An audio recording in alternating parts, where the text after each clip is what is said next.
My fiancée altered our prenup to steal my $10 million business, but when I hired a private investigator, I discovered her brother orchestrated everything from the start and exposed them both before the wedding. I'm 34 years old.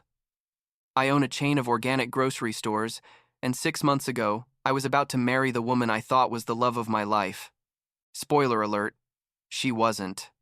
What happened basically made me question everything about my ability to judge people's character, and I still wake up some nights thinking about all the signs I ignored. I guess I should start from the beginning. When I met Lauren about 3 years ago at a networking event for local entrepreneurs.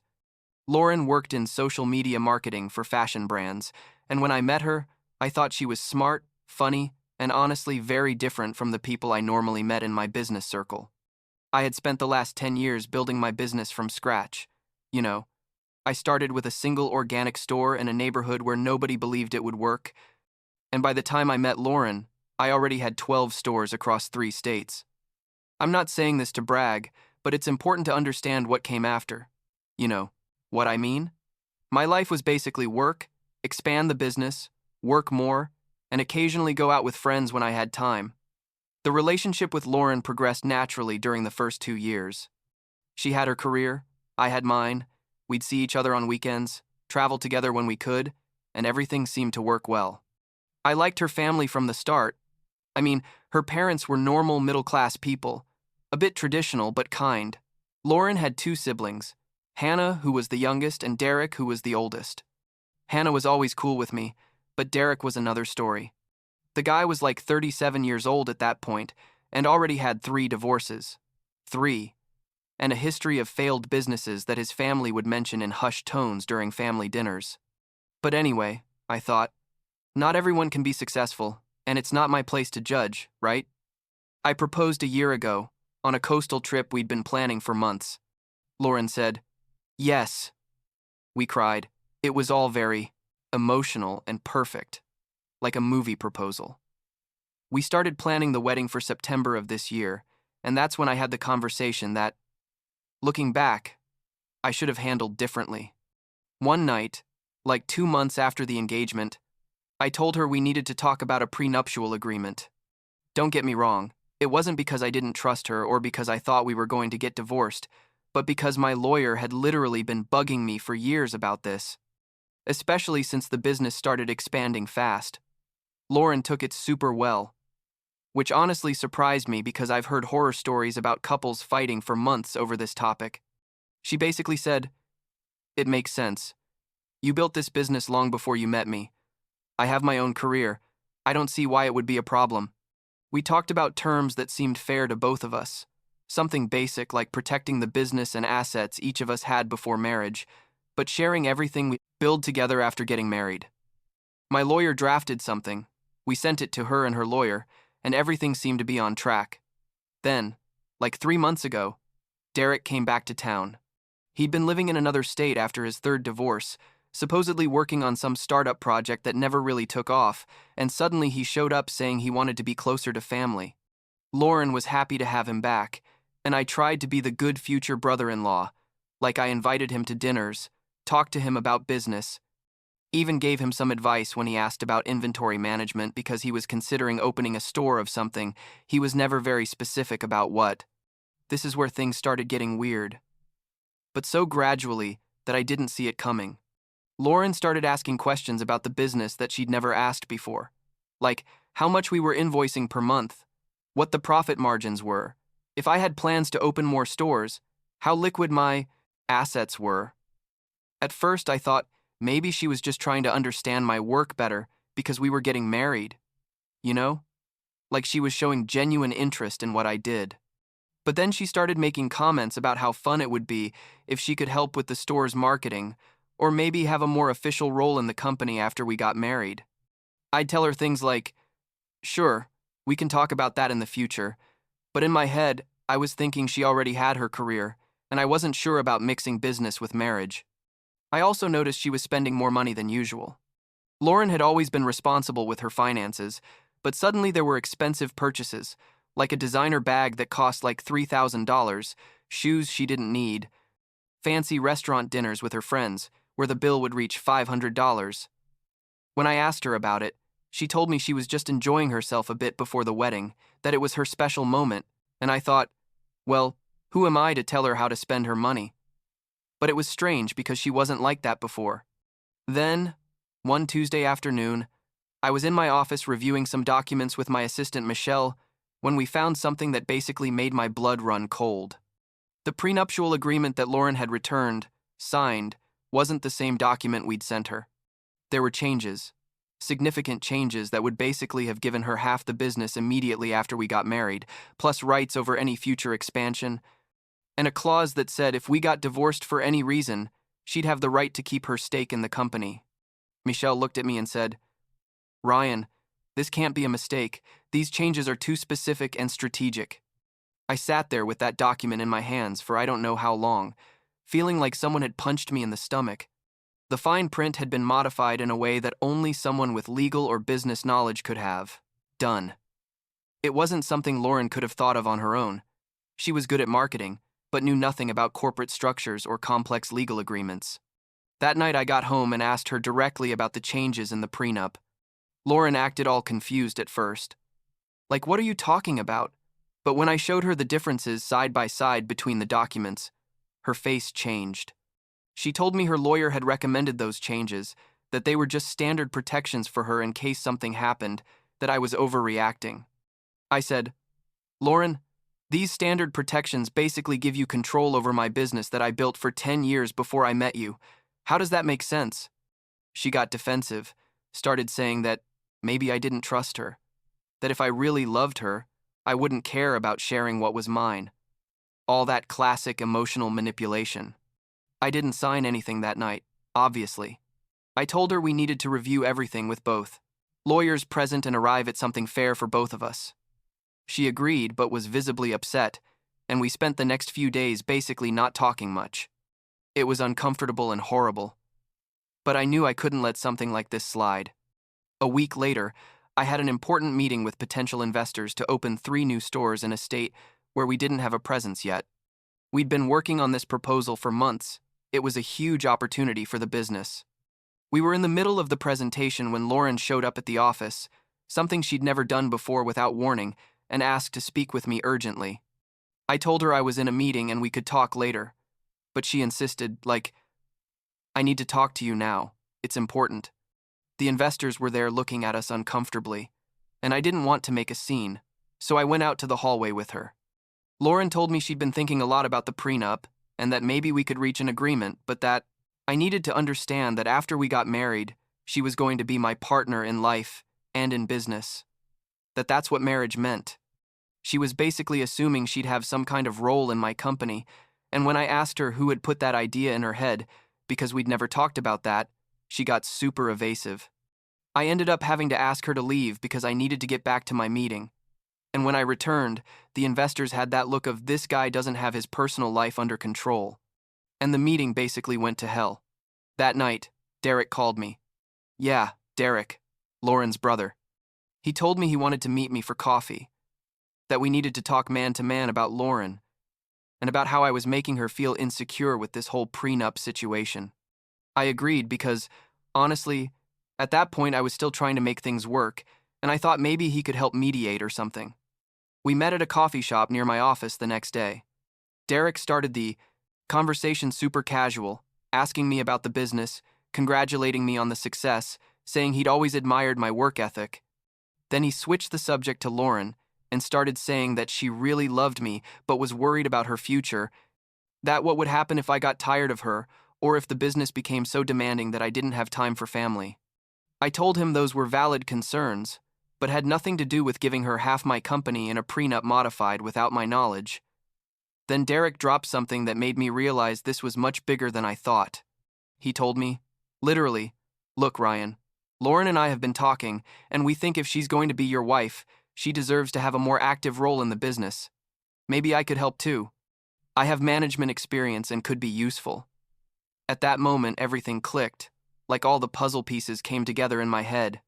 Derek hadn't come back to town because he missed his family. He'd come back because he saw an opportunity to get his hands in my business through Lauren. I kept my cool in that moment. I don't know how, but I did, and told him I'd think about it. But secretly, I recorded the whole conversation on my phone, because something in my gut told me I was going to need evidence of what was happening.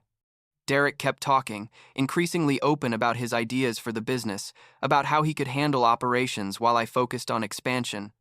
Basically planning his future in my company without me having offered him absolutely anything. The next few days were a nightmare. Derek had started talking to Lauren's parents, painting me as someone controlling and distrustful who didn't value their daughter, Mr. and Mrs. Parker, who had always been kind to me, suddenly started acting cold. Lauren's mom called me one night to tell me she was disappointed that I didn't trust her daughter, and when I tried to explain the modified prenup situation to her, she basically told me I was overreacting and that Lauren just wanted to feel secure. I hired a private investigator, which I know sounds dramatic, but I needed to know how deep this went. Turns out Derek had been entering my office when I wasn't there, using Lauren's keys that I'd given her for emergencies. The security cameras that Michelle had insisted on installing months earlier showed him going through files on my desk, taking pictures of documents with his phone. We also discovered that Lauren had been sharing confidential information about the business with him, like financial reports she'd seen on my computer at home. I decided enough was enough. I sent Lauren a formal email canceling the wedding, with copies of all the evidence I'd compiled, the modified prenup, the recording of the conversation with Derek, the images from the security cameras. I explained that I couldn't marry someone who had tried to steal my business in such an elaborate way and who had worked with her brother to manipulate me. And also told her I needed her to return the engagement ring, which had cost like $30,000. Not because I needed the money, but because it was the principle of the thing. Lauren's response was completely unexpected. Instead of apologizing or at least admitting what she'd done, she became furious. She sent me like 50 text messages in an hour saying I was an idiot, that I'd lost the best woman I could have had, that I was going to regret it.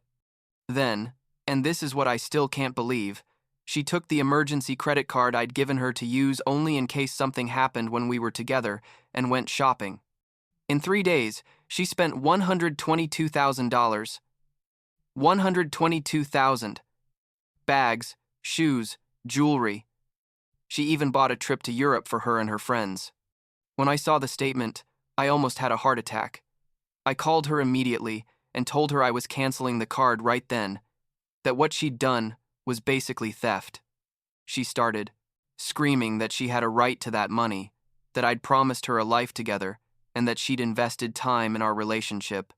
I told her, Lauren, investing time in a relationship doesn't give you the right to steal $122,000. Are you crazy? She hung up and blocked my number. But here comes the part that really changed everything. Hannah, Lauren's younger sister, contacted me 2 weeks later. She asked me to meet because she had something to show me.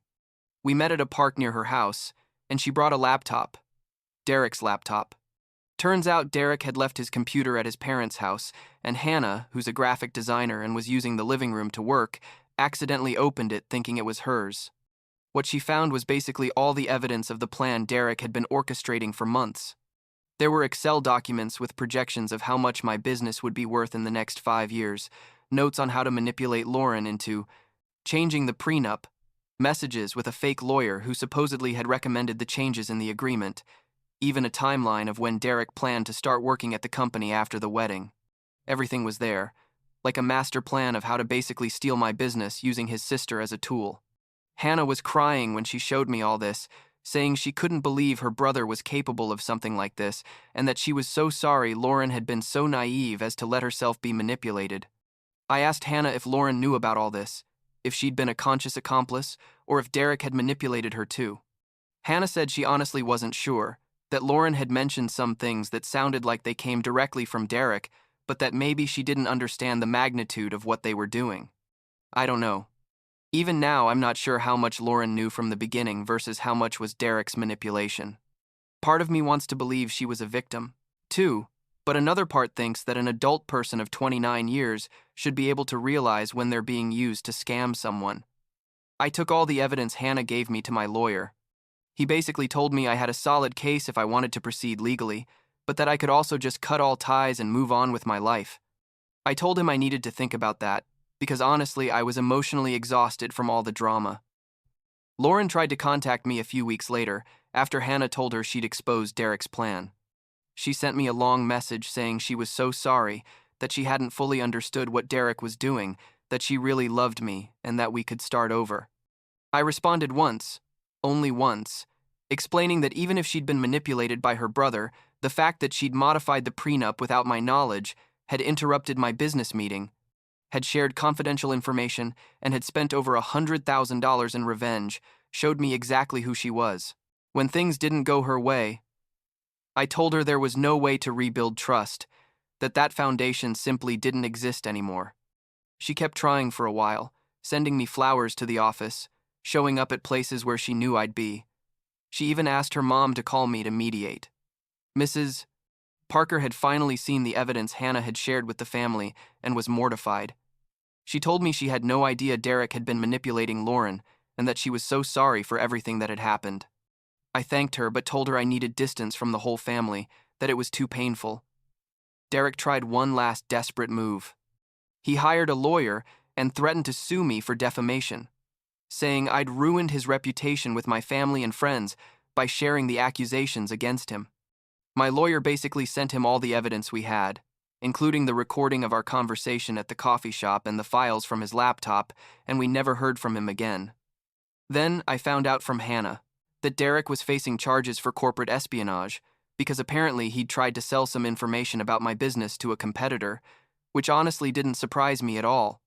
Lauren also tried one last thing, which was hiring a new lawyer to try to claim some kind of emotional damages, arguing that I'd promised her marriage and then canceled it abruptly, causing her trauma.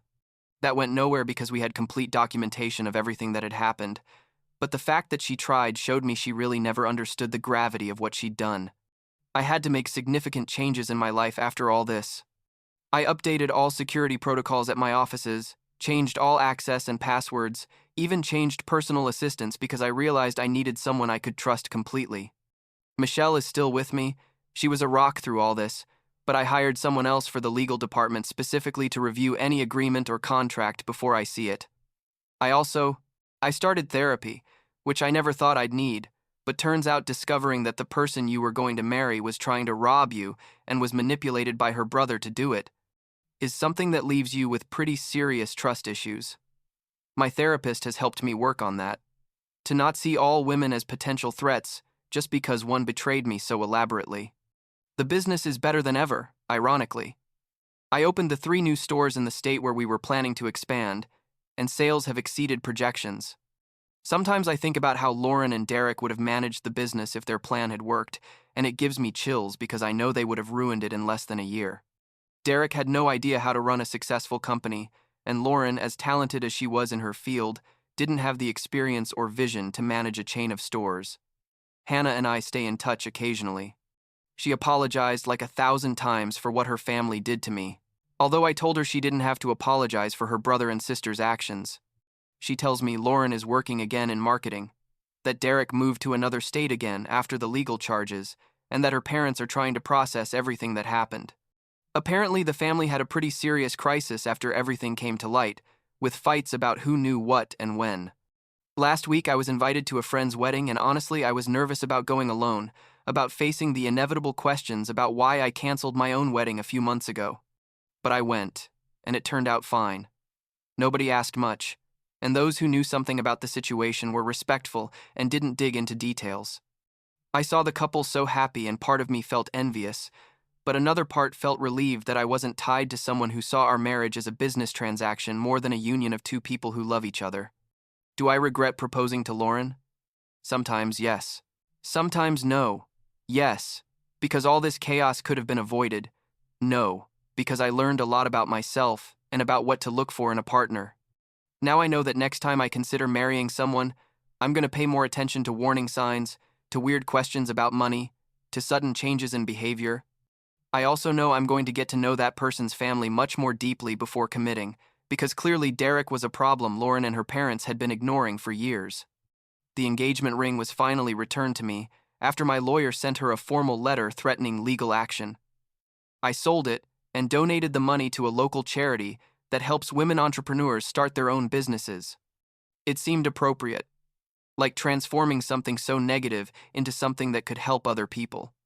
I'm dating someone new now, nothing serious yet, but it's refreshing to be with someone who has her own successful career and who's never asked me about the financial details of my business. We're taking things slow. No pressure, no talk of marriage or future yet. After everything that happened, I appreciate the simplicity of just getting to know someone, without all the burden of expectations and elaborate plans. My friends tell me I was lucky to discover the truth before getting married, and they're right. Imagine being married and then discovering your wife and her brother had planned everything from the beginning, that you'd have to go through a complicated divorce while they try to keep your business. That would have been 1,000 times worse than canceling a wedding. Still, it hurts. It hurts to think about all the time I invested in that relationship, in the plans we had, in the life I imagined we were going to build together. And the craziest thing about all this is that Lauren and I never resolved the issue of the $122,000 spending spree.